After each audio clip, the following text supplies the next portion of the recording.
കഴിഞ്ഞ ദിവസം യൂട്യൂബിൽ ഒരു വ്യക്തി സൈക്കാട്രിക് സോഷ്യൽ വർക്കറെ പറ്റിയിട്ടും MSWക്കാരെ പറ്റിയിട്ടും ഒക്കെ കുറച്ച് കാര്യങ്ങൾ പറയുന്നത് കേട്ടു. അപ്പോൾ അതിൻ്റെ ഫാക്റ്റ് എന്താണെന്ന് ഒന്ന് പരിശോധിക്കാം. അപ്പോൾ ആദ്യം നമുക്ക് ആ വീഡിയോ ഒന്ന് കാണാം. ഈ അടുത്തൊരു സംഭവം ഉണ്ടായത് സൈക്യാട്രിക് സോഷ്യൽ വർക്ക് MSW ചെയ്ത് സൈക്യാട്രിക് സോഷ്യൽ വർക്ക് ചെയ്ത് കൗൺസിലറായിട്ട് ജോലി ചെയ്യുന്ന ഒരു വ്യക്തി സൈക്യാട്രിക് മെഡിസിൻ എഴുതി കൊടുത്തു ഒരു പേഷ്യന്റിന്. അതായത് MBBS ചെയ്ത ഒരു സൈക്യാട്രിസ്റ്റ് മാത്രം എഴുതി കൊടുക്കേണ്ട ഡിപ്രഷന്റെ ആൻസൈറ്റിയുടെ മരുന്നാണ് കൗൺസിലിംഗ് ചെയ്യുന്ന ഒരു വ്യക്തി ഡോക്ടർ എന്നുള്ള വ്യാജേന എഴുതി കൊടുത്തത്. ഈ വ്യക്തി മെൻഷൻ ചെയ്യുന്ന ഒരു ഗ്രൂപ്പ് ഓഫ് പ്രൊഫഷണൽസ് ഉണ്ട്, സൈക്കാട്രിക് സോഷ്യൽ വർക്കേഴ്സ്. ഈ സൈക്കാട്രിക് സോഷ്യൽ വർക്കർ എഴുതി കൊടുത്തു എന്ന് പറയുന്നത് ശരിക്കും സൈക്കാട്രിക് സോഷ്യൽ വർക്കർ അല്ല. അവരെ തന്നെ കാണുന്നത് കൺസൾട്ടന്റ് സൈക്കോളജിസ്റ്റ് ആണ്, സൈക്കോളജിസ്റ്റ് ആയിട്ടാണ് അവർ വർക്ക് ചെയ്യുന്നതും. അപ്പോൾ അവിടെ തന്നെ ആ ഒരു വേർകൃത്യമുണ്ട്. ശരിക്കും ഇവർ അറിഞ്ഞുകൊണ്ടാണോ അറിയാതെയാണോ പറയുന്നതെന്ന് എനിക്കറിയത്തില്ല. പക്ഷേ at the same time psychiatric social worker മരുന്ന് എഴുതി കൊടുക്കാറില്ല. വസ്തുതകൾ അറിയില്ലെങ്കിൽ അത് പഠിച്ച് പറയണം എന്നുള്ളതാണ് എൻ്റെ ഒരു ഒപ്പീനിയൻ. ഇപ്പോൾ സോഷ്യൽ വർക്കർ ആരാണ്, സൈക്കാട്രിക് സോഷ്യൽ വർക്കർ ആരാണ് എന്നറിയാതെ, അല്ലെങ്കിൽ സോഷ്യൽ വർക്ക് എന്ന് പറയുന്ന ഒരു പ്രൊഫഷനെ പറ്റിയിട്ട് ഒരു ബേസിക് ധാരണ പോലും ഇല്ലാതെ ഇത്തരം പബ്ലിക് പ്ലാറ്റ്ഫോമിൽ വന്നിരുന്നിട്ട് ഇത്തരം കാര്യങ്ങൾ പറയുക എന്ന് പറയുന്നത് ശരിക്കും മറ്റൊരു പ്രൊഫഷനെ അധിക്ഷേപിക്കുന്നതിന് തുല്യമാണ്. നൂറ്റാണ്ടുകളുടെ പാരമ്പര്യമുള്ള ഒരു പ്രൊഫഷനാണ് സോഷ്യൽ വർക്ക് എന്ന് പറയുന്നത്. ഇപ്പോൾ ഇതിൻ്റെ ഹിസ്റ്ററി എടുത്ത് നോക്കുകയാണെങ്കിൽ കൃത്യമായിട്ടുള്ള സിലബസും കൃത്യമായിട്ടുള്ള ഒരു ഇവല്യൂഷനും നമുക്ക് കാണാൻ സാധിക്കും സോഷ്യൽ വർക്ക് എന്ന് പറയുന്ന ഒരു കരിക്കുലത്തിൽ. BSW, MSW, MPhil തുടങ്ങി PhD വരെ നീളുന്ന ഒരു കരിക്കുലം കൃത്യമായിട്ടുള്ള സിലബസോട് കൂടി തന്നെ പോകുന്നുണ്ട്. ഇപ്പോൾ സോഷ്യൽ വർക്ക് എന്ന് പറയുന്ന ഒരു പ്രൊഫഷൻ എന്ന് പറയുന്നത് ഫുള്ളി മെൻ്റൽ ഹെൽത്തിൽ മാത്രം ഉള്ള ഒരു പ്രൊഫഷൻ അല്ല. ഇതിൽ കുറേ സബ് ഡിവിഷൻസ് വരുന്നുണ്ട്. ഇപ്പോൾ കമ്മ്യൂണിറ്റി ഡെവലപ്മെൻറ്റ് ഉണ്ട്, ഫാമിലി വെൽഫെയർ ഉണ്ട്, ചൈൽഡ് ഉണ്ട്, ഇനി അതുകൂടാതെ HR ഉണ്ട്, അതേപോലെ മെഡിക്കൽ ആൻഡ് സൈക്കാട്രി എന്ന് പറയുന്ന ഒരു വിഭാഗമുണ്ട്. ഈ medical and psychiatric social workers ആണ് മെൻ്റൽ ഹെൽത്തുമായിട്ട് കണക്റ്റഡ് ആയിട്ടിരിക്കുന്നത്. മെൻ്റൽ ഹെൽത്ത് കെയർ ആക്ട് 2017 പ്രകാരം MPhil ചെയ്ത ഒരു സോഷ്യൽ വർക്കർ, അതാണ് സൈക്കാട്രിക് സോഷ്യൽ വർക്കിൽ MPhil ചെയ്ത ഒരു സോഷ്യൽ വർക്കറെയാണ് സൈക്കാട്രിക് സോഷ്യൽ വർക്കർ എന്ന് പറയുന്നത്. മനുഷ്യൻ എന്ന് പറയുന്നത് ഒരു കമ്മ്യൂണിറ്റിയുടെയും സൊസൈറ്റിയുടെയും കൂടെ ഭാഗമാണ്. ഇപ്പോൾ ഒരു ഇൻഡിവിജ്വലിനെ മാത്രം ഫോക്കസ് ചെയ്യുന്നത് കൊണ്ടോ അല്ലെങ്കിൽ അയാളുടെ പ്രശ്നങ്ങൾ മാത്രം കേൾക്കുന്നതുകൊണ്ടോ മാത്രം അയാളിലുള്ള പ്രോബ്ലം നമുക്ക് പൂർണ്ണമായിട്ട് നീക്കാൻ സാധിക്കത്തില്ല. ഇവിടെയാണ് സോഷ്യൽ വർക്ക് എന്ന് പറയുന്ന പ്രൊഫഷൻ്റെ ഇമ്പോർട്ടൻസ് വരുന്നത്. ഒരു എക്സാമ്പിൾ പറയുകയാണെങ്കിൽ, ഇപ്പോൾ ഒരു വെൽഫെയർ ബെനിഫിറ്റ് വേണ്ട ഒരാൾ, അല്ലെങ്കിൽ ഫാമിലി ഇഷ്യൂസ് ഉള്ള ഒരാൾ, അല്ലെങ്കിൽ ജോലി സ്ഥലത്ത് അയാളെ ഇൻക്ലൂഡ് ചെയ്യുന്നില്ല അയാളുടെ കണ്ടീഷൻ കാരണം, അത് സൈക്കാട്രിക് ആയിരിക്കാം, അല്ലെങ്കിൽ ജനറൽ ഹെൽത്ത് കണ്ടീഷൻ ആയിരിക്കാം. ഇതിൽ ഏത് തന്നെ ആയാലും അവിടെ അതിനൊരു അഡ്വക്കസി അല്ലെങ്കിൽ ഒരു പോളിസി ഡെവലപ്മെൻറ്റ് വേണമെങ്കിൽ അവിടെ ഒരു പ്രൊഫഷണൽ വേണം.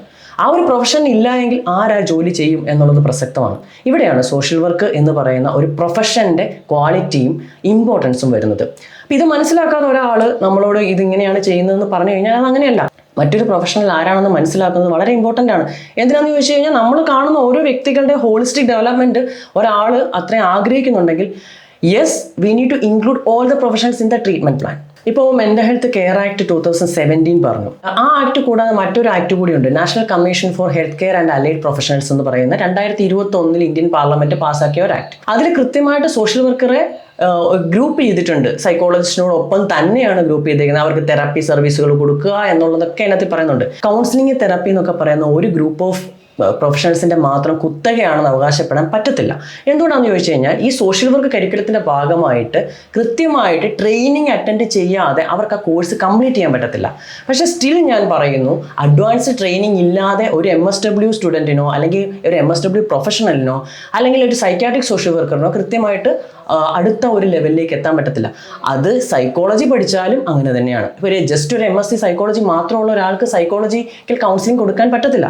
അത് ഹാം ചെയ്യും എന്നാണ് ഞങ്ങൾ പഠിച്ചിട്ടുള്ളത്.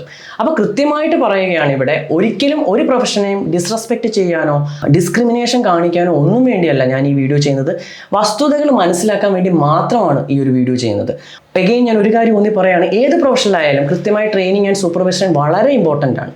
അപ്പോൾ അത് ഇല്ലാതെ അത് കൃത്യമായിട്ട് നോക്കാതെ വേറൊരു സ്യൂഡോ സൈക്കോളജിസ്റ്റായിട്ടോ സ്യൂഡോ ഡോക്ടറായിട്ടോ ഒരാൾ ബിഹേവ് ചെയ്യുന്നത് ഒരിക്കലും സോഷ്യൽ വർക്കറെ അഭിഷേപിക്കാനുള്ള ലൈസൻസ് ആയിട്ട് പറയാൻ പറ്റത്തില്ല. 1-2 കാര്യങ്ങൾ പറഞ്ഞിട്ട് ഈ വീഡിയോ അവസാനിപ്പിക്കാം. പലയിടത്തും സോഷ്യൽ വർക്കറെ റിക്രൂട്ട് ചെയ്യുന്നത് വേറെ പല ആവശ്യങ്ങൾക്കുമായിട്ടാണ്. റീസെൻ്റായിട്ട് കണ്ട ഒരു സിറ്റുവേഷൻ എന്ന് പറയുന്നത്, ടാർഗറ്റ് കൊടുത്തിട്ട് മാർക്കറ്റിംഗ് ചെയ്യുക, അതിനനുസരിച്ചിട്ട് മാത്രം സാലറി ഉള്ളൂ എന്ന് പറഞ്ഞിട്ട് ഒരു പോസ്റ്റ് റീസെൻ്റ്ലി കണ്ടു. അപ്പോൾ ഇതൊന്നും ഒരിക്കലും സോഷ്യൽ വർക്കർ റോളായിട്ടൊന്നും നമുക്ക് പറയാൻ പറ്റില്ല. ഫണ്ട് റേസ് ചെയ്യുക എന്ന് പറയുന്നത് സോഷ്യൽ വർക്കർ റോൾ അല്ല. സോഷ്യൽ വർക്ക് അത്തരം റോളുകൾ ഇന്ന് ചെയ്യുന്നുണ്ടെങ്കിൽ അത് for the benefit of clients ആണ്, അല്ലെങ്കിൽ കമ്മ്യൂണിറ്റിക്ക് വേണ്ടിയിട്ടാണ്. പക്ഷേ പല എംപ്ലോയേഴ്സും സോഷ്യൽ വർക്കേഴ്സിനെ എടുക്കുന്നത് വേറെ പല കാര്യങ്ങൾക്ക് വേണ്ടിയിട്ടാണ്. അഡ്മിനിസ്ട്രേറ്റീവ് ടാസ്കുകൾ കൊടുക്കാറുണ്ട്, അല്ലെങ്കിൽ മറ്റു പല കാര്യങ്ങൾക്ക് അവരെ ഉപയോഗിക്കാറുണ്ട്. പേഷ്യൻസിനെ കുളിപ്പിക്കുക, കെയർ ചെയ്യുക എന്നുള്ള സിറ്റുവേഷനിൽ വരെ സോഷ്യൽ വർക്കേഴ്സ് മാറുന്നത് കണ്ടിട്ടുണ്ട്. ഫോറിൻ കൺട്രീസിലൊക്കെ നോക്കിക്കഴിഞ്ഞാൽ കൃത്യമായിട്ടുള്ള രജിസ്റ്റേർഡ് ബോഡീസ് ഉണ്ട് സോഷ്യൽ വർക്കിനെ റെഗുലേറ്റ് ചെയ്യാൻ. നമ്മുടെ ഇന്ത്യയിൽ അതില്ല. അപ്പം അത്തരം കാര്യങ്ങൾ ഇല്ലാത്തത് കൊണ്ടാണ് ഒരു പക്ഷേ സോഷ്യൽ വർക്ക് പുറം ലോകം അറിയാത്തത്. കൃത്യമായിട്ട് മനസ്സിലാക്കുക, ഡിഗ്നിറ്റി ഉള്ള ഒരു പ്രൊഫഷൻ തന്നെയാണ് സോഷ്യൽ വർക്ക്. ഇപ്പോൾ ഇതിലേക്ക് പുതിയതായിട്ട് വരുന്നവർക്ക് ഒരുപാട് ചലഞ്ചസ് കാണാം. പക്ഷെ അതിൻ്റെ അർത്ഥം ഈ പ്രൊഫഷൻ ഒട്ടും സ്റ്റാൻഡേർഡ് ഇല്ലാത്ത അങ്ങനെ ഒരു പ്രൊഫഷൻ ആണെന്നല്ല. ഓരോ ഫീൽഡിനും അതിൻ്റേതായിട്ടുള്ള പോരായ്മകളുണ്ട്. അപ്പം അത്തരം ചില പോരായ്മകൾ ഉള്ള പ്രൊഫഷൻ തന്നെയാണ് സോഷ്യൽ വർക്ക്, അല്ല എന്ന് പറയുന്നില്ല. അത്തരം സാഹചര്യങ്ങളെ അതിജീവിക്കുന്നത് എക്സ്പീരിയൻസ് ഗെയിൻ ചെയ്യുന്നതിലൂടെയും അണ്ടർ ദ സൂപ്പർവിഷനും ഒക്കെയാണ്. അത് കൃത്യമായിട്ട് ഈ ഒരു പ്രൊഫഷൻ നടക്കുന്നുണ്ട് എന്ന് തന്നെയാണ് എൻ്റെ വിശ്വാസം.